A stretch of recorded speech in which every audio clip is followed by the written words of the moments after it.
Service in Ruskin has issued a special marine warning for coastal waters from Englewood to Tarpon Springs, Florida, out 20 nautical miles, Tampa Bay waters, until 6:30 p.m. Eastern Daylight Time. At 5:56 p.m. Eastern Daylight Time, a strong thunderstorm was located over Tampa Bay, moving west at 20 knots. Hazard, wind gusts 34 knots or greater. Source, radar.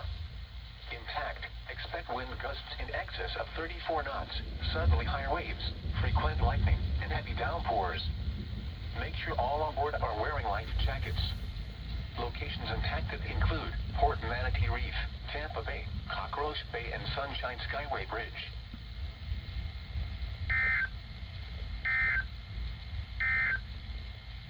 The Sarasota Bradenton Climate Summary for this evening.